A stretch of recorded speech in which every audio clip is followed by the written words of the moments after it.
Hello friends, welcome to Pappa's kitchen. இன்னைக்கு நம்ம கிச்சனில் நம்ம எல்லோருக்கும் ரொம்ப ரொம்ப பிடிச்ச பீட்சா எப்படி செய்யறதுன்னா பார்க்க போகிறோம். இதை நான் ரெண்டு விதமாக செஞ்சு காட்ட போகிறேன். ஒன்று நார்மலாக ப்ராப்பராக செய்யக்கூடிய மெத்தட், ஓடிஜி யூஸ் பண்ணி பீட்சா சாஸ் அண்ட் ஹெர்ப்ஸ் எல்லாம் போட்டு ப்ராப்பராக செய்ய போகிறோம். இன்னொன்று, இதெல்லாம் கிடைக்காத இடங்களில் இருக்கக்கூடியவங்க ரொம்ப சுலபமாக செய்கிறதுக்காக ப்ரெஷர் குக்கரில் பீட்சா சாஸ் அண்ட் ஹெர்ப்ஸ் எல்லாம் போடாமல் நார்மலாக வீட்டில் உள்ள பொருட்களை வச்சு எப்படி சூப்பராக செய்கிறதுன்னு பார்க்க போகிறோம். ஸோ வீடியோவை மிஸ் பண்ணாமல் முழுசாக பாருங்கள். வாங்க கிச்சனுக்கு. இப்போ ஒரு பவுலில் 200 ml வெதுவெதுப்பான தண்ணீர் சேர்த்துடுறேன். தண்ணீர் ரொம்ப ஹீட் ஆகிடக்கூடாது, லேசாக வெதுவெதுப்பாக இருந்தால் போதும். தண்ணீர் சேர்த்துட்டு 2 spoon sugar and 1.5 spoon try east. Try east எல்லா சூப்பர் மார்க்கெட்லேயுமே கிடைக்கும். இது கண்டிப்பாக சேர்க்கணும். சேர்த்துட்டு கலந்து விட்டுருங்க. இது 15லேருந்து 20 நிமிஷம் வரைக்கும் அப்படியே இருக்கட்டும். அப்போ தான் ஈஸ்ட் ஆக்டிவேட் ஆகும். இப்போ 20 நிமிஷத்துக்கு பிறகு ஓப்பன் பண்ணி பார்க்கும்போது நல்லா நுரையா ஈஸ்ட் ஆக்டிவேட் ஆயிருக்கு. இதில் ஒரு 1/2 கிலோ அளவுக்கு மைதா மாவு ஆட் பண்ணுறேன். இதில் 2 பெரிய சைஸ் பீட்சா நீங்கள் செய்யலாம். சேர்த்துட்டு 1.5 ஸ்பூன் அளவுக்கு ஆயில் அதையும் சேர்த்துடலாம். கூடவே 1 ஸ்பூன் அளவுக்கு உப்பு அதையும் சேர்த்துட்டு நல்லா கலந்து விட்டுருங்க. நார்மலாக சப்பாத்தி மாவு பிசைகிற மாதிரி நல்லா பிசைஞ்சு எடுத்துருங்க. கூட ஒரு 10 நிமிஷம் நல்லா அழுத்தம் கொடுத்து பிசைஞ்சிங்க அப்படின்னா நம்மளுடைய பீட்சா பேஸ் ரொம்ப சாஃப்டாக உங்களுக்கு கிடைக்கும். ஸோ இந்த அளவுக்கு நல்லா பிசைஞ்சு விட்டுட்டு ஒரு ஸ்பூன் அளவுக்கு ஆயில் சுற்றி அந்த பவுல் சுற்றி ஊற்றிட்டு அந்த மேலே மாவு மேலேயும் தடவி வச்சுருங்க. மாவு நல்லா உப்பி வரும்போது அங்கெல்லாம் ஒட்டாமல் இருக்கிறதுக்காக தான் இந்த மாதிரி தடவி வைக்கிறோம். ஸோ தடவி வச்சுட்டு இதை அப்படியே ஒரு 2 மணி நேரம் இருக்கட்டும். அப்போ தான் மாவு நல்லா பொங்கி நல்லா டபுளாக வந்திருக்கும். ஸோ மூடி வச்சிடலாம். இப்போ 2 மணி நேரத்துக்கு பிறகு பார்க்கும்போது மாவு நல்லா உப்பி டபுளாக வந்திருக்கு. ரொம்ப சூப்பராக வந்திருக்கு. ஸோ நம்ம இப்போ செய்ய ஆரம்பிச்சிடலாம். இப்போ அதிலிருந்து பாதி மாவு எடுத்து நம்ம அவனில் வைக்கக்கூடிய பீட்சாவுக்கு ரெடி பண்ணிடலாம். ரெடி பண்ணுறதுக்கு முன்னாடி அவனை ஹீட் பண்ணிடலாம். 230 டிகிரி செல்சியஸில் 15 நிமிஷம் ப்ரீ ஹீட் பண்ணிடுங்க. இது என்னுடைய ஓடிஜிலேயே கொடுத்துருந்தாங்க பீட்சா பிளேட்டு. நான் அல்லது நீங்கள் இந்த மாதிரி ஓட்டையாக உள்ள ஒரு பெரிய சைஸ் பிளேட்டு நீங்கள் அவனுக்கு என்ன யூஸ் பண்ணுறீங்களோ அந்த பிளேட்டை எடுத்துட்டு இந்த மாதிரி கைகளால் வச்சு விரிச்சு விட்டுறலாம். ரொம்ப மெல்லிசாவும் விரிச்சிடக்கூடாது, ரொம்ப கனமாக விரிச்சிடக்கூடாது. ஸோ ஒரு மீடியமான ஷேப்பில் நல்லா விரிச்சு விட்டுட்டு இந்த ஓரங்களில் கை வச்சு நல்லா ப்ரெஸ் பண்ணி விட்டுருங்க.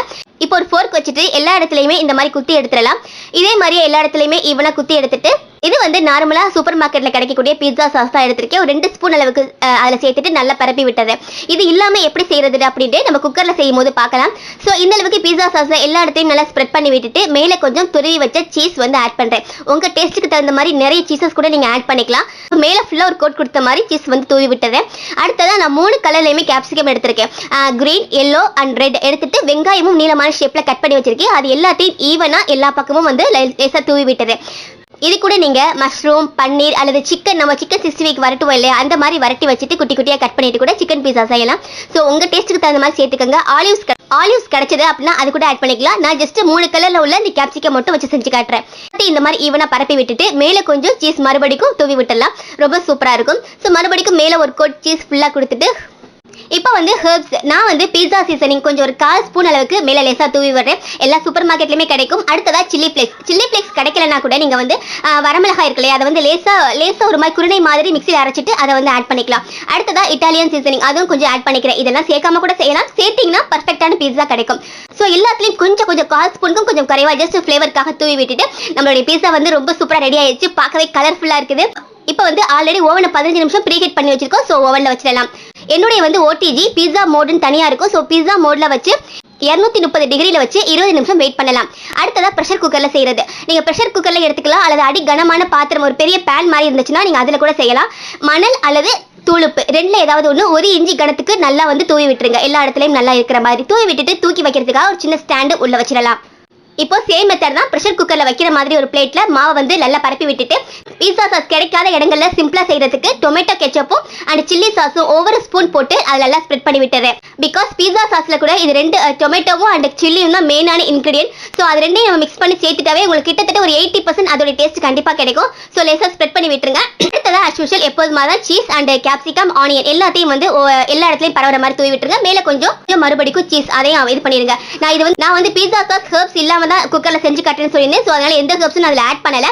உங்களுக்கு உங்கள் ஊரில் கிடைச்சது அப்படின்னா நீங்கள் ஆட் பண்ணிட்டு சேம் நம்ம ஓவனில் வச்ச அதே மெத்தடில் கூட நீங்கள் ப்ரெஷர் குக்கரில் ட்ரை பண்ணலாம். ஸோ எந்த ஹெர்ப்ஸும் ஆட் பண்ணாமல் நான் மேலே சீஸோட நிப்பாட்டிட்டு இது ஹை ஃப்ளேமில் ஒரு 15 நிமிஷம் இருக்கணும். விசில் அண்ட் உள்ள கேஸ்கட் போட வேணாம். இப்போ நம்ம ஓவன்ல வச்சது ரெடி ஆயிடுச்சு. பார்க்கவே ரொம்ப ரொம்ப சூப்பரா கலர்ஃபுல்லா வந்திருக்குல. இதை வந்து நீங்க பீஸா கட்டர் வச்சு கட் பண்ணிட்டு பரிமாற ஆரம்பிச்சிடலாம். அவ்வளவுதான் நம்மளுடைய சூப்பரான பீஸா.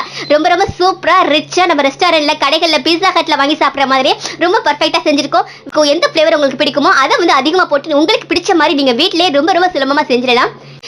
இப்போ நம்ம குக்கர்ல வச்சதும் ரெடி ஆயிருச்சு. அதுவும் ரொம்ப சூப்பரா வீட்ல உள்ள பொருட்களை வச்சு செஞ்சு காட்டியிருக்கேன். ஸோ கண்டிப்பா இதையும் நீங்க ட்ரை பண்ணி பாருங்க. ஸோ ரொம்பவே சூப்பரா நம்ம வீட்லயே நம்ம கைப்பட செய்யக்கூடிய இந்த அருமையான பீஸாவை கண்டிப்பா நீங்களும் இந்த ஹாலிடேஸ்ல வீட்ல செஞ்சு கொடுத்து எப்படி இருக்குன்னு கமெண்ட்ல சொல்லுங்க. நான் சொன்ன ரெசிபி பிடிச்சிருந்தா லைக் பண்ணி ஷேர் பண்ணுங்க. மறக்காம சப்ஸ்கிரைப் பண்ணுங்க. தேங்க்யூ.